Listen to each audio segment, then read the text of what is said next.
Okay, thank you. Hi, everyone. Thank you so much for joining us today. We are here to make some really cute beachy polymer clay jewelry together. And we're going to teach you all the tools, tips, and techniques that you need to start creating with polymer clay today. My name is Stephanie Menor, and I will be your teacher today. So let's switch to the other camera and take a look at some of the projects that we are going to show you today.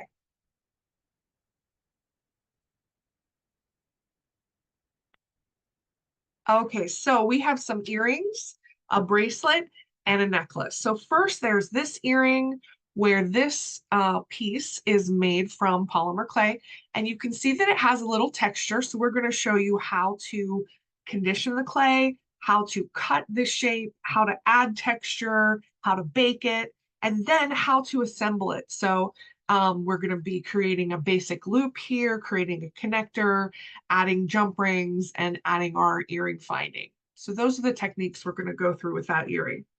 For this earring, we are also going to cut this, and then we're going to custom make these little tassels and then add a bead at the top and findings as well. Also, you'll notice on this one that it has a shiny finish. We'll show you how to add a shiny finish onto your polymer clay pieces. And then finally, we have this necklace, which has a gorgeous beaded chain. And the pendant itself is a swirly polymer clay pendant with sand, real seashells, and some metal charms. And you'll notice that one also has a little bit of a shiny coating. We'll show you how to do that.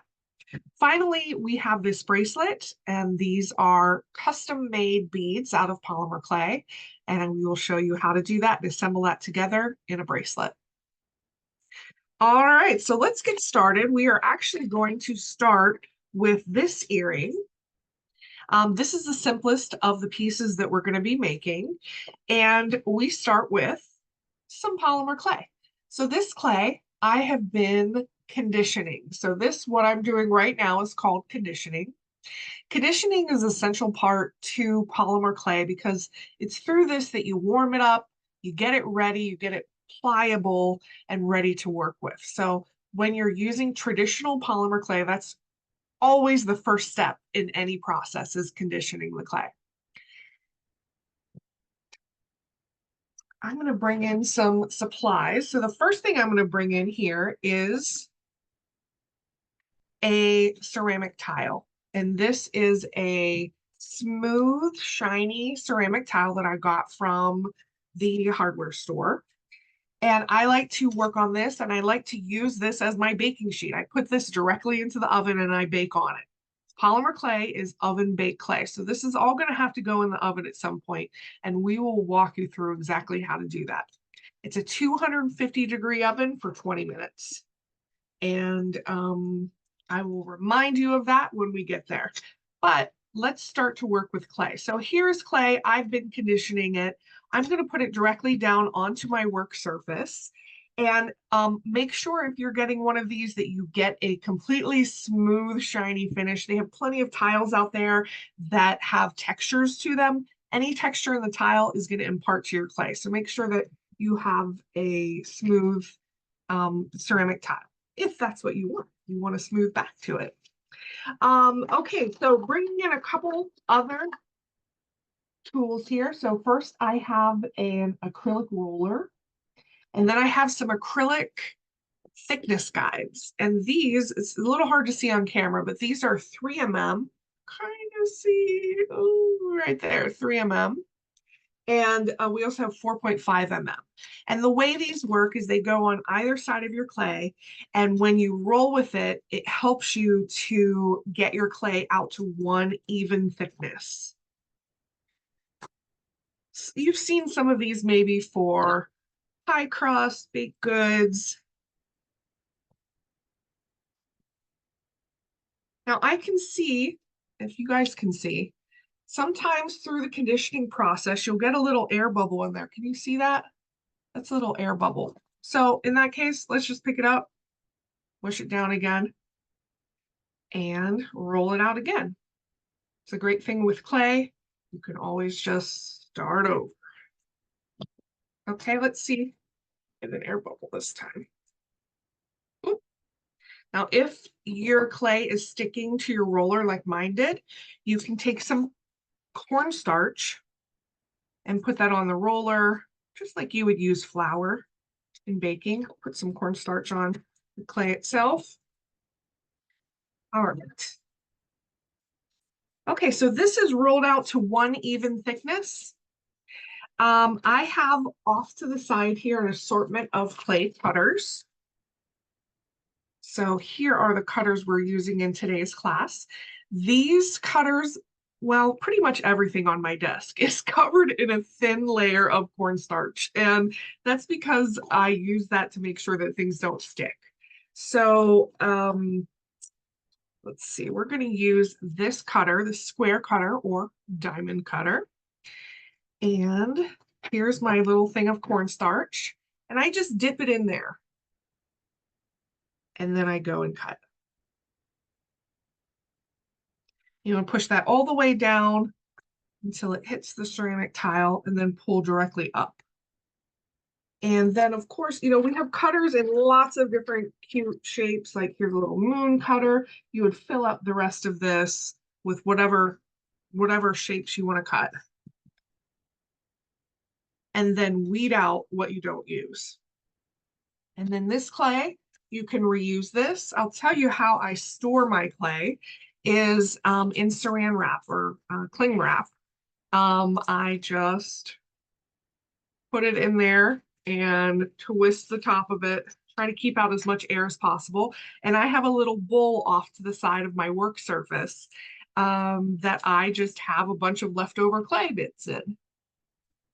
All right, so that will get used.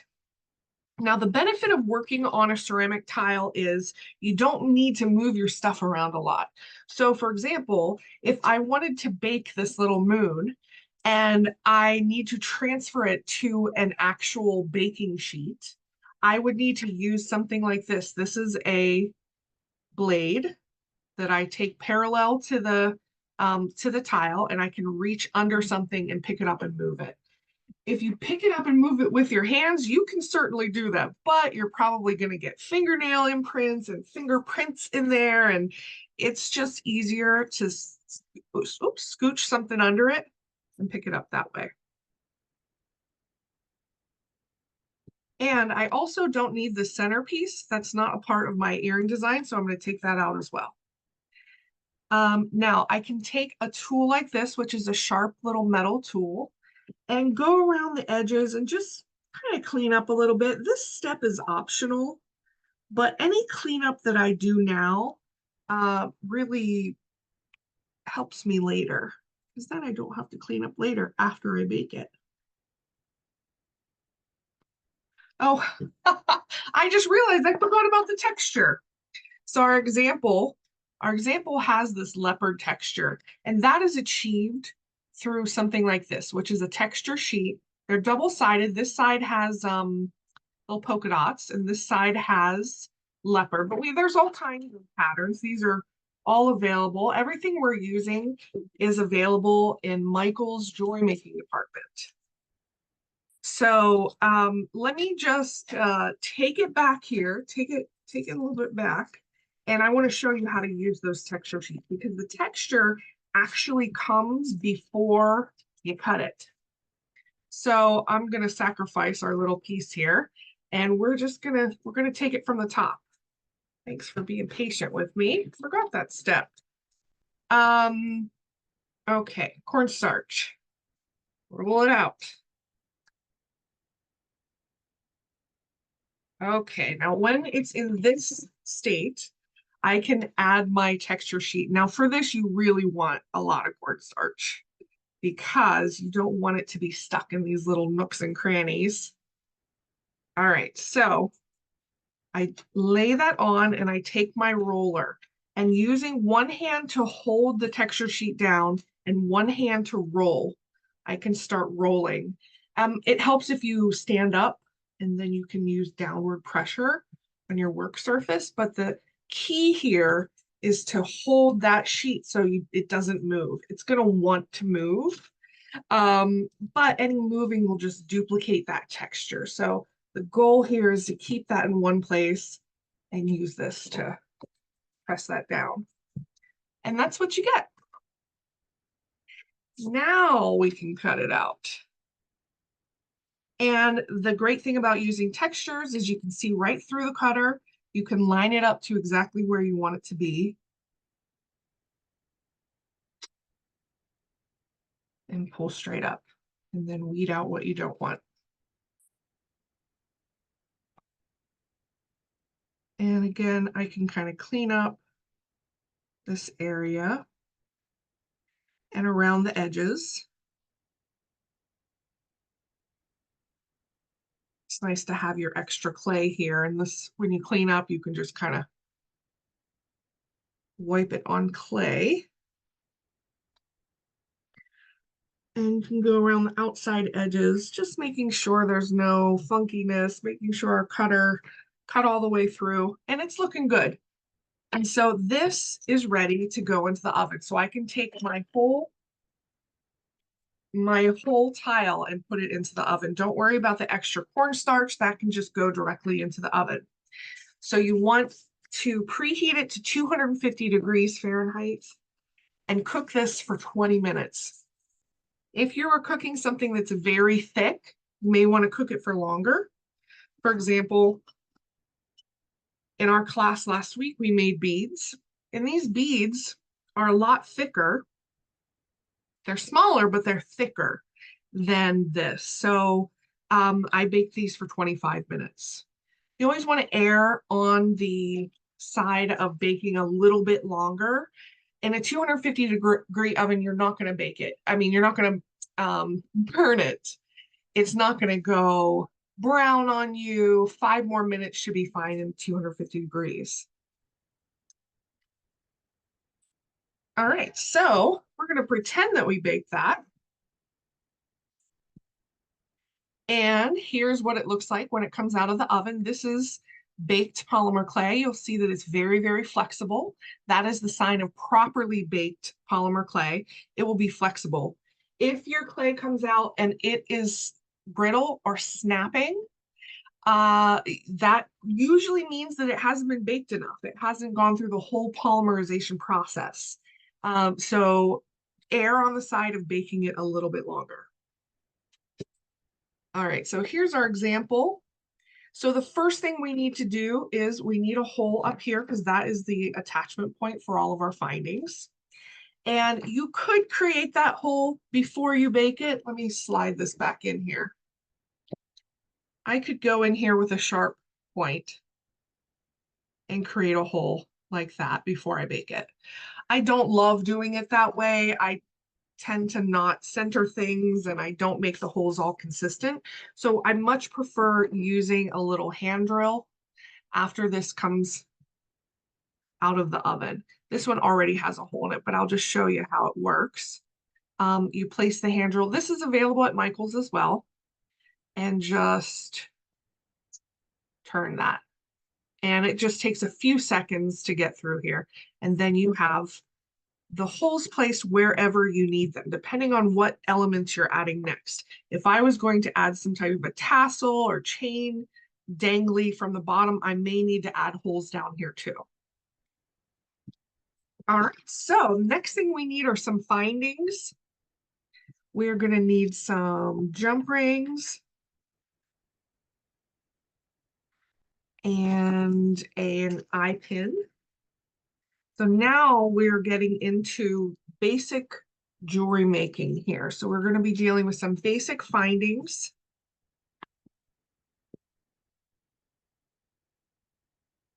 These are all the pieces that we need. And a bead. These are glass pearl beads. So you buy them pre-strung. They are temporarily strung. You break them apart, cut them apart, and then you're just going to use one bead per earring. We need to turn this bead into a connector that looks like this by adding a little piece of wire through there that's called an eye pin. And so let me show you how to do that. This is an eye pin. They come in all different lengths. And the way they work, you slide a bead on, and one side is already done. One side already has the loop here. We need to create the loop on the other side. So to do that, we need to get some tools out. We have wire cutters, round nose pliers, and regular needle nose pliers. All right, so first I can start with needle nose pliers or with round pliers. All I need to do is turn this wire 90 degrees. So I'm just going to turn it slightly, and then with my fingers just bend it over 90 degrees until you have this. That's not quite 90. There, that's 90. Okay. And now we need to trim it. And I want to trim it to about 3/8 of an inch. About that much.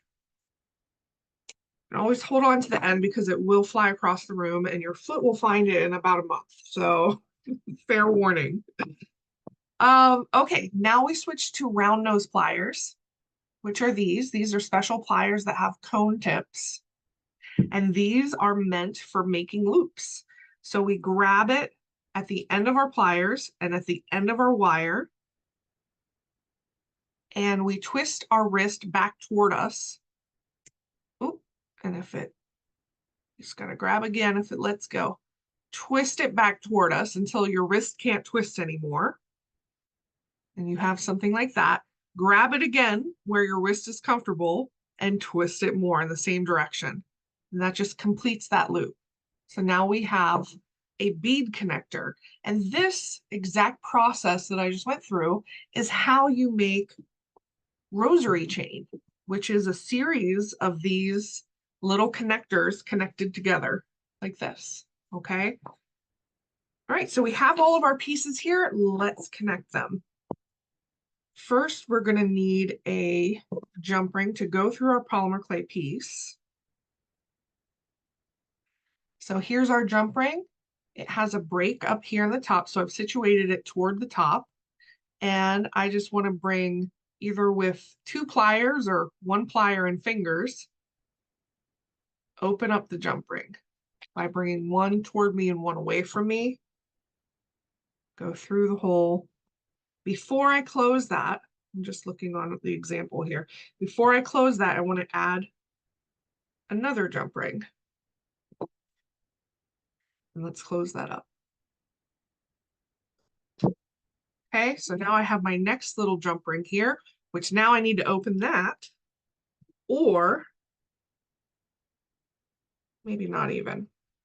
We can use our new bead connector here and open the side of this like a jump ring.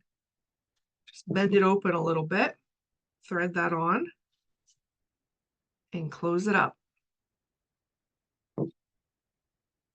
Okay, and the last step is adding our earring finding. So this is the earring finding that we use. This is like a stud finding.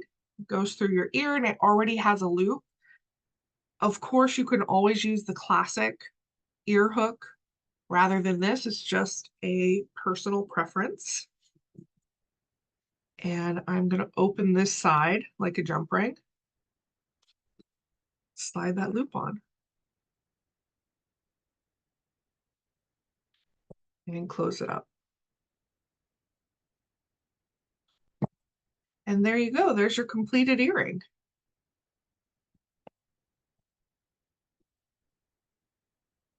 Very cool. You guys still with me? If you have any questions, please feel free to ask them in the chat. We have some folks that can answer questions for you. If I happen to see your question, I will answer it here live. I can't see them all, so I apologize for that, but we will get you an answer. Okay, here is our next project. And so now we're stepping up just a little bit in difficulty. Not really. Well, you'll see. And here we have another cut piece of polymer clay. It is glazed, so it's shiny, and then we've made these little tassels here on the bottom. So let's bring out our sheet again. Let's move all this out of the way. All right, this is my same.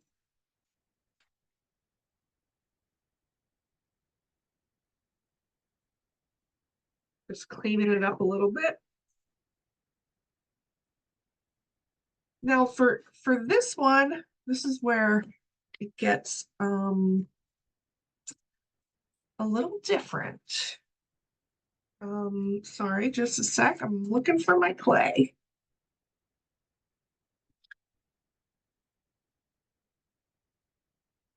No, it's here. I know it's here. Well, it done disappeared on me. So we're going to use this one.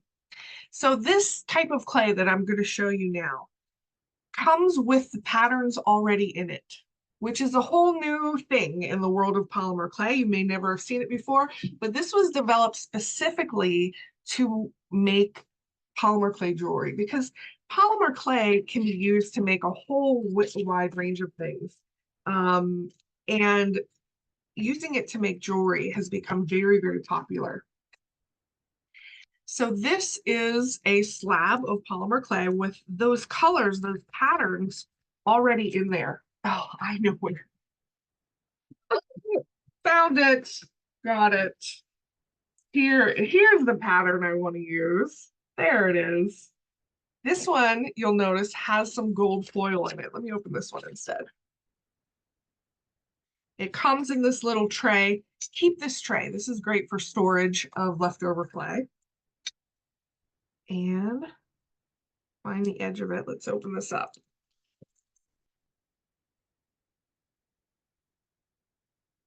All right, so this is what it looks like. I'm going to put it down on my tile. That pattern goes all the way through. So this is a great time saver if you're a beginner in working with polymer clay. Saves you a ton of time and expertise in making these patterns yourself. I'm going to grab my thickness guides again, put those on either side. And we're going to start by gently rolling this out. So you'll notice that I'm not doing the conditioning step here. The conditioning really is for solid clay. When you're working with pattern clay, if I were to condition this, I would lose all these patterns. So we don't want to do that. So I go in with my roller and I'm just bringing this down to 3 millimeters. And I can feel on the side here if it's still higher than 3 millimeters. And I'm kind of concentrating on this bottom side here because this is where I'm going to cut.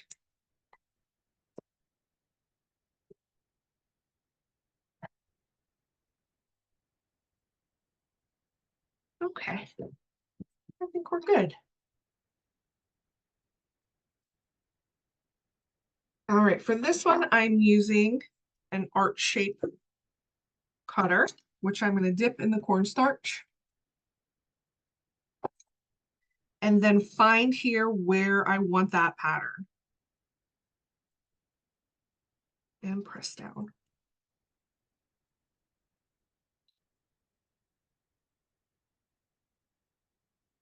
And then come straight up. And then, of course, I would do my number 2, fill this up with however many things that I need. For this example, I'm just going to make 1 earring. Then I'm going to bring my blade in and I'm going to save this chunk of clay here for the next time. So that's why I like to save these little acrylic trays.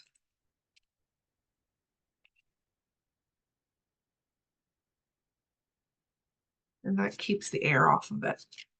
Actually, I have a shoebox that I keep these in, and I can just kind of rifle through them like you're going through a record stack. All right, and then I can weed out anything that I don't need.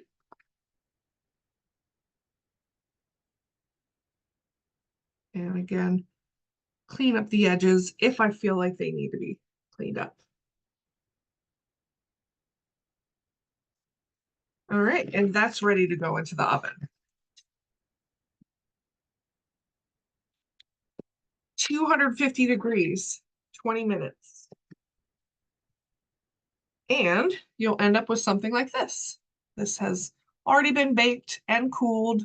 This is exactly what it looks like when it comes out. So if you have any rough edges, you can take a nail file and kind of buff that out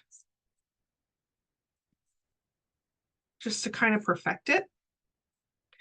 You may want to, before you start assembling into jewelry, you may want to give these a little bath in some warm water, warm soapy water, just to get any residue, like all of this cornstarch.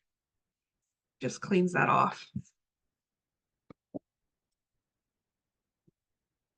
All right. So what I'm going to do, here's our example. What I'm going to do first is make the holes. Then I'm going to glaze it with color. Sorry, not with color, with the clear top coat, and that'll give us the shine. And then I can re-drill the holes a little bit if my top coat gets in there. So I actually have two drills here. They have different bits. Actually, at Michael's, they sell the drill with different size bits. Here's what the bits look like. So it comes with multiple bits in there. This is from the UV resin craft section in Michael's jewelry making department. So this is the hand drill I use 99% of the time, and this has a 1.5 mm bit. This one I'm using kind of special for this class, and it has the wider bit. This is 3 millimeters. So I'm going to use the 1 mm for this top hole and 3 mm for these bottom 3 holes because I need to have enough room to get some embroidery floss in there. I'm trying to make my life easier by creating a bigger hole here. So let's do the middle one first, kind of place it where it goes, and then twist it.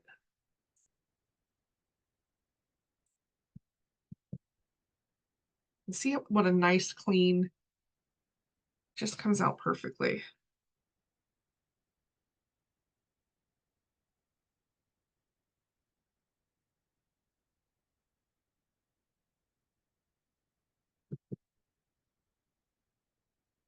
And one more.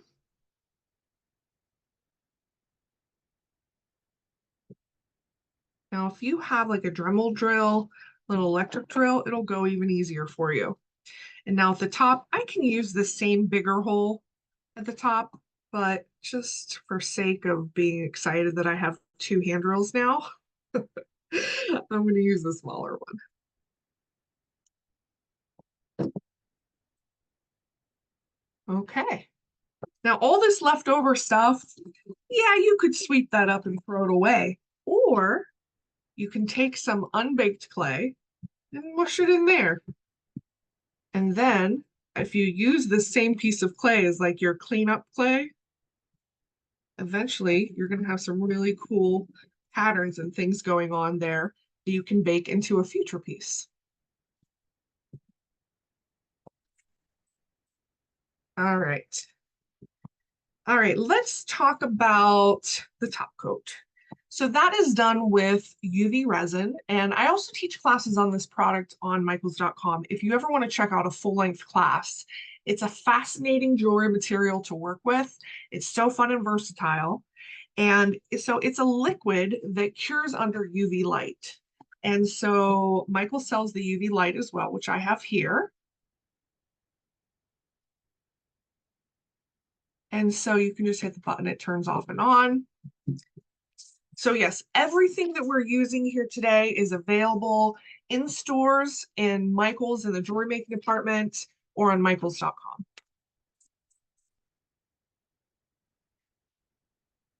All right, so UV resin, if you've worked with resins in the past, let me bring you guys in. If you've worked with resins in the past, this one's different because of the UV nature of it, and it only cures under UV light. You can leave it sitting out on your workspace for weeks, months, and it is never going to harden unless it has UV light on it. So I'm just going to put a dot on there straight from the bottle. I have a wood stick, a toothpick would work, and I'm just going to gently bring that to the edges. If you have an old paintbrush, you can use that to kind of paint on the top, but you'll probably be destroying that paintbrush, just so you know. And I'm being a little more careful around the holes, but if I have to re-drill part of the hole, that's fine. I'm going to hold this down with that while I work it into place with my other hand.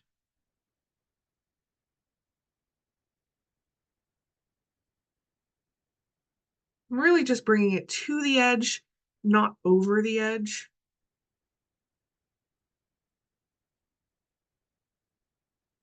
All right, that looks good to me. With paper towel, you want to make sure you wipe off your tools here. And now I bring my light in and let's cure it. I like how it sometimes gets funky colors under the UV light. So this is a 9-watt UV light. It's very similar if you've had gel nails put on, you know, it's that kind of level of UV output. Now UV light comes from the sun too. So if you are crafting during the day and you have a sunny windowsill or you want to take it outside, it'll cure beautifully in the sun as well.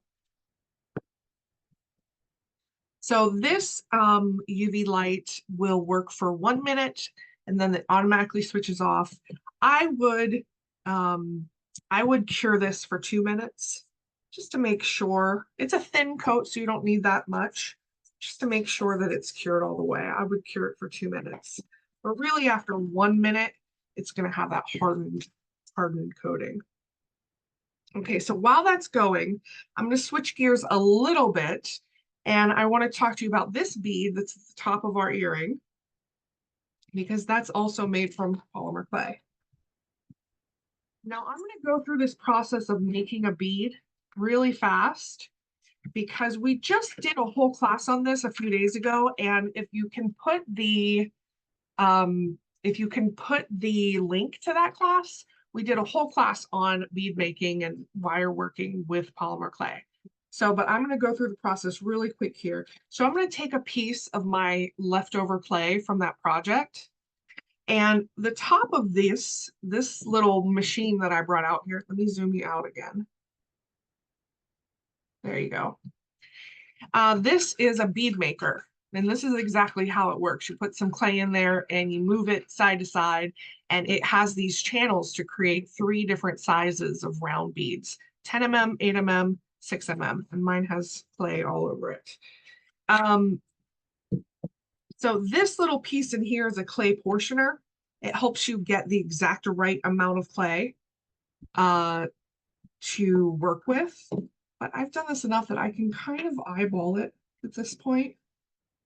And so I have that clay. I'm just putting it into a ball. And then I want to put it in the 10 mm channel and make sure I have this lined up correctly and just kind of back and forth.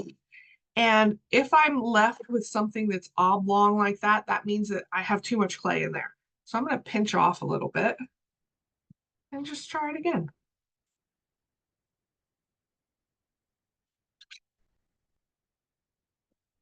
Oop, and there we go. It makes a perfectly spherical bead. Well, right now it's not a bead, it's just a ball. To turn it into a bead, we need to create a hole through it. And the way that I do that, I like to use, I have these long toothpicks. And I center it going down like that. And I can kind of fix it a little bit. And I'm ready to bake this. I bake that using this little chunk of clay that I've baked already. And I stick it in there and I put this in the oven. Now, of course, you'd be making a lot of beads at once. So this whole thing might be filled with beads. But that is, and I would bake this for 20 minutes, 250 degrees, 25 minutes, because it's a little thicker. And when it's done baking, it'll be like this, pop it off of there and finish the hole through there. So like I said, if you are interested in learning more about bead making, simple bead making with polymer clay, do check out our class. I think the link is put in the chat. So that's a completed bead.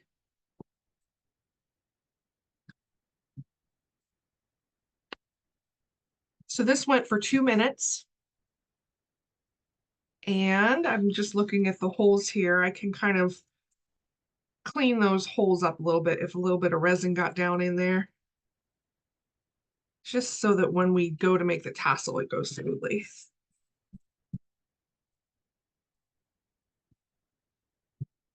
Okay. All right, let's make the tassels. So I have DMC floss over here. You guys, I'm sure you guys are crafters. You're very familiar with this product. We want to cut some pieces about 4 or 5 inches.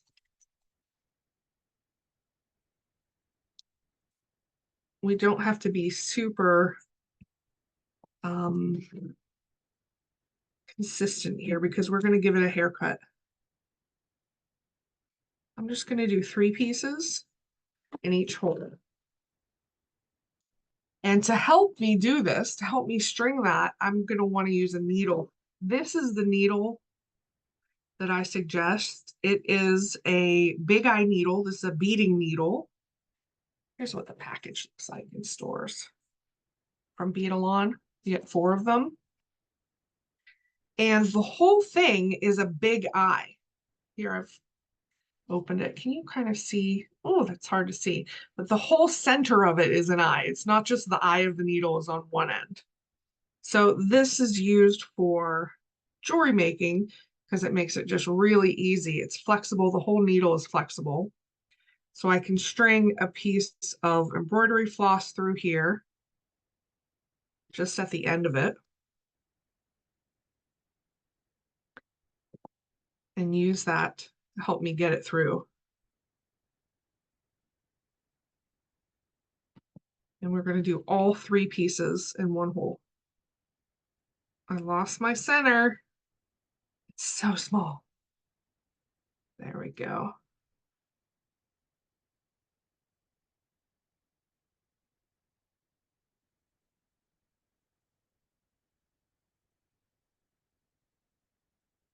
Oh, I got tangled. That's okay, let's untangle myself.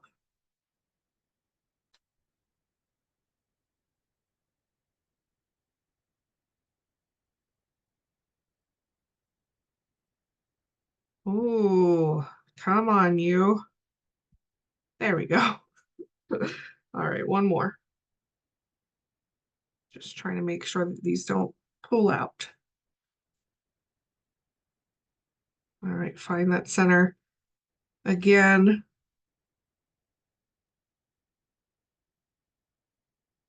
Oh, come on, you.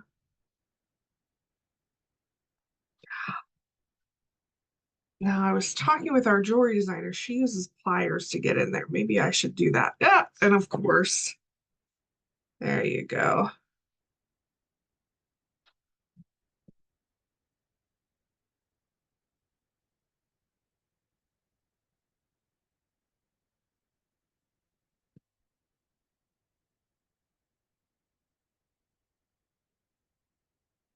All right, just enough to get it through and then take it off the needle.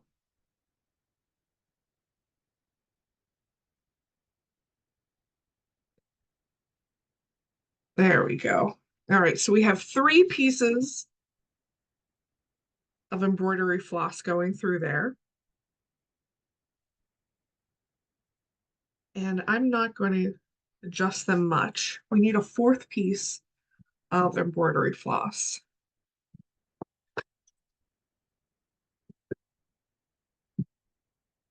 About the same length, and tie that around, and that is what is going to create your tassel.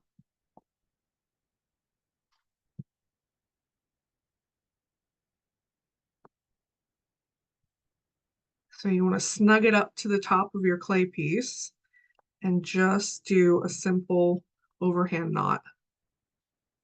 Before you pull it the whole way, snug it up.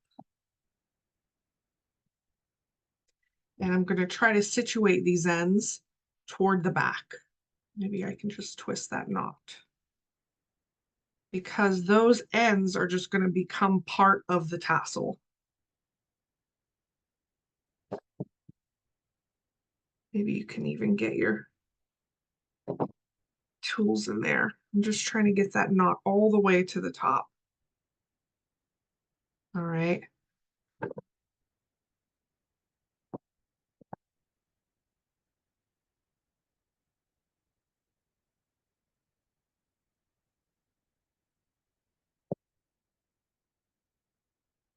And then once you get it situated, you give it a haircut. You can do all three, the haircut of all three at once, get them the same size. But so this one is not wanting to cooperate with me. So I would have to play around with that to get that to lay down nicely. But let me show you our perfect example over here. So this is what it looks like with 3 strands of embroidery floss through there. And this is 4 strands. So that 4th strand makes a difference. It really fills it out, but it gets kind of hard to get them all through there. So when you have all the time in the world in your craft zone, I encourage you to kind of play around with that to find out what the correct number of strands is for your project. Okay. All right, and so we're going to pretend that I put those. We'll just squint our eyes and believe that I put those through there. Let's finish this one up. All we need is a jump ring and an ear wire.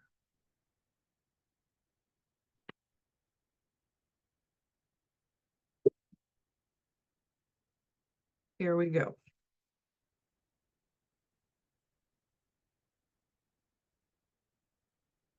Open up the jump ring, put it through the top. And before you close it, oh, I forgot my bead. Let's not forget our bead. Where's my bead?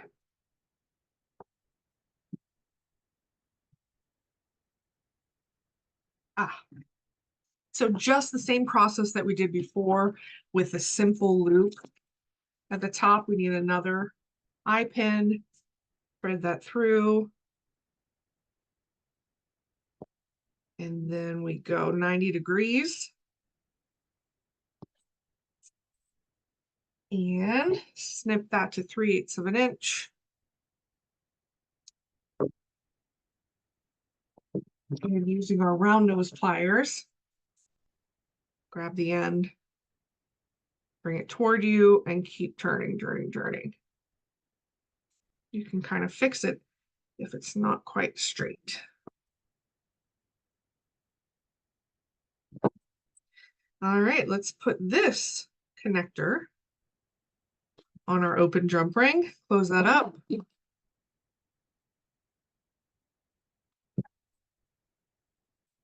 And this top part, actually, I prefer to open this than that. Let's open this, connect it to this. And there you go. If you don't look at the bottom and see that it's unfinished, there's our earring. Let's look at the pretty one instead. There you go. It's as simple as that. And of course, this floss is available in like every color of the rainbow. So you're always going to find something to match your project. All right, let's see what time it is.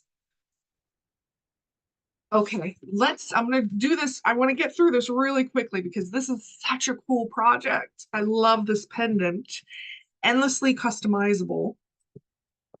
And I think you guys know by now how to work with the clay, how to cut it, how to bake it. So we're going to skip those beginning steps and go right toward, here's a piece of baked clay. Okay, so again, if the edges have any texture, You can clean those up. Some sandpaper, a nail file, kind of work that a little bit. Okay. And what we're going to be doing is adding all of these embellishments. There are two ways to do this. I'm going to show you one way and I'm going to tell you the second way. So the way I'm going to show you is by adding all of these things after I've baked it, because I've already baked this piece of clay. And so I'm going to add all those things on. You can add the sand and the shells before you bake it though. Sand, shells, metal, those can go into a 250-degree oven. So you may find that you want to add those before you bake it. And the only advantage to doing that is add them before you even cut it. So let's back up here. I'll show you both ways. I think we have time.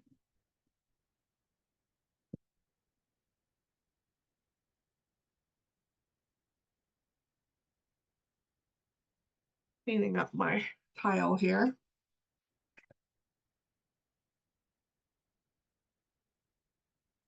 Let's go back to this little piece that I saved.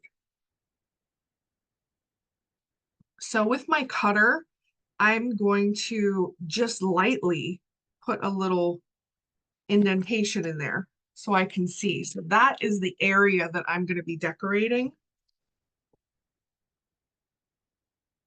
Here's what we're making. So I can put my elements in there. So by elements, I mean I have some seashells, I have some little metal charms, and I have a bag of sand. You can go out and get your own sand, or they do sell it at Michael's.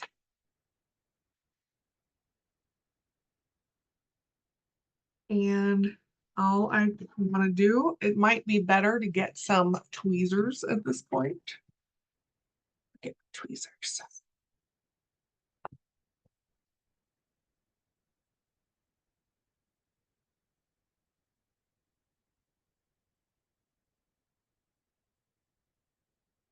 Oh, I don't want that one. I want this one.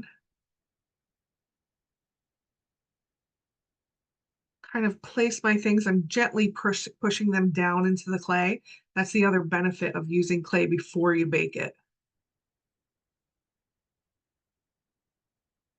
Place this where I want it. Trying to turn it around. Oh, turn around. Okay. And then just kind of pressing him in there a little bit. Then I'm going to do all of the sand. The sand is clustered around this side.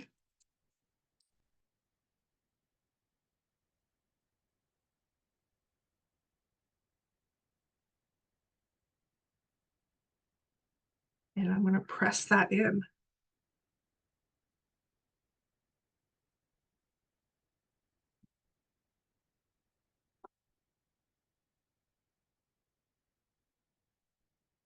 And then our shells, I'm going to kind of press that in as well.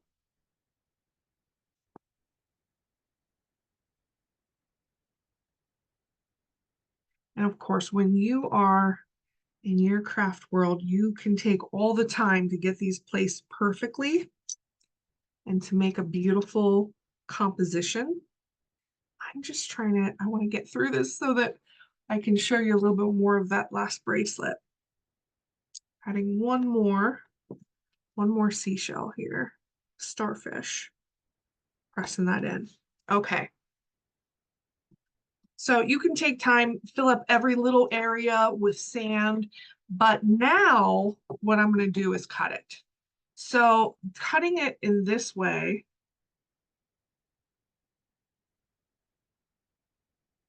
kind of allows you to really press those things in there. If I were to press those after I've cut it, then it will make my overall shape like misshapen.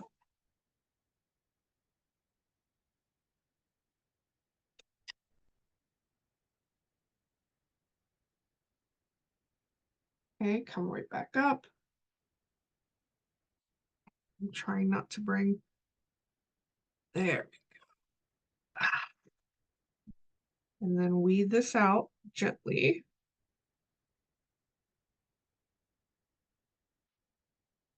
Okay. And then, of course, I can clean up a little bit, edges, and not touch it anymore. I want to put that in the oven, just like that. Don't worry about the shell, the sand, and the metal. That can go into a 250-degree oven, no problem.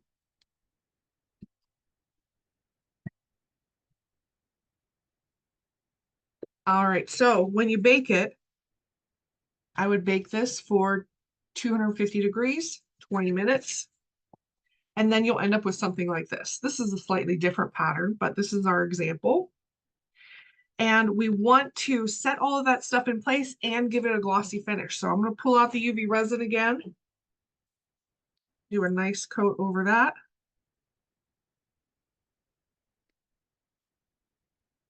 And use my wood stick here to move that around.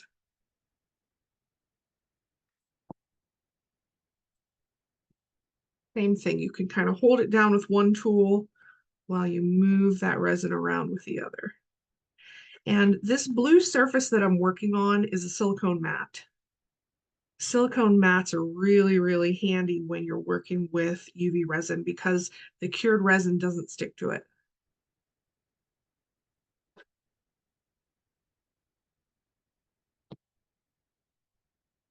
Okay, and then we bring the light in. Let's cure it.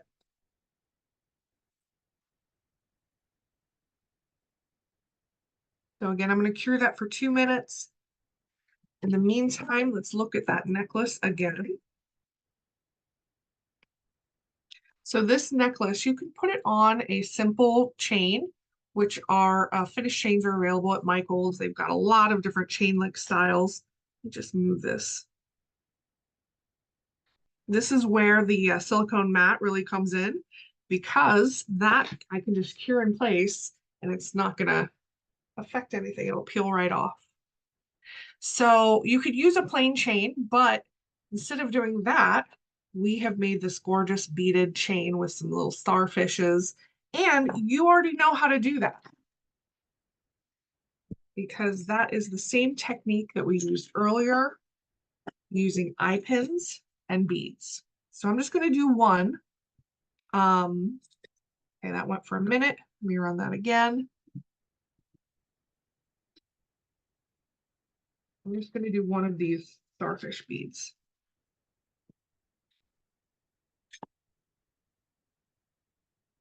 Onto an eye pin.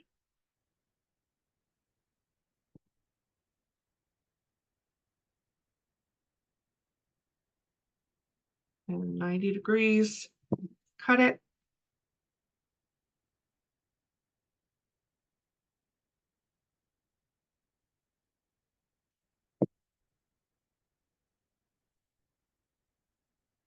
And grab it with your round nose and roll it back. Grab just the end of it. There you go. And now you have a little starfish connector. And make a bunch of connectors out of these turquoise seed beads as well. String them together, and then you'll have this custom chain. All right, I'm just gonna show you what we have here. Now, I did spill over a little bit on this side. So again, I can take my nail file and kind of clean that up a little bit. But this is how you add that shiny finish and you set all of those elements in place.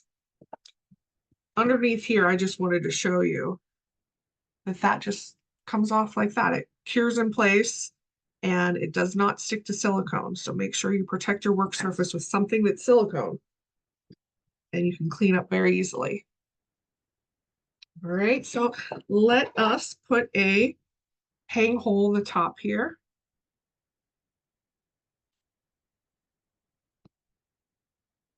These little hand drills are so handy. They go right through the UV resin. They go right through the clay.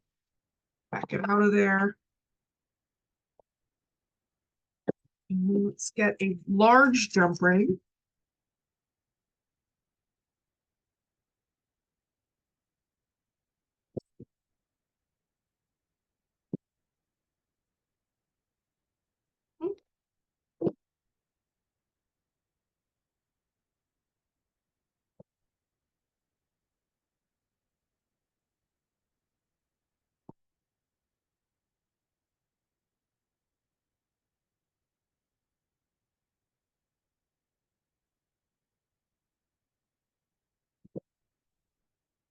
close that up.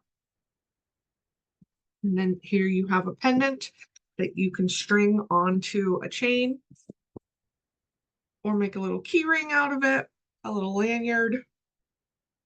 And there we go. All right, we are nearing the end of our hour. I just wanted to show you this other bracelet. This bracelet was made of polymer clay, obviously. And we used our eye pins to create each bead into a connector. And then we connected those connectors together with a jump ring in between them. So that just gives a little more air and space to the design. It's not bead, bead, bead, bead. It's kind of bead, space, bead. And that means you have to make less beads too to make a bracelet. So I hope that you do go back and look at our class on making polymer clay beads. And I hope that you learned something today. Thank you so much for sticking with us to the end. We do these classes twice a month and classes on UV resin. So take a look at michaels.com and the classes and events page to see what's next. And I hope to see you next time. Thank you so much for being here. Bye, everyone.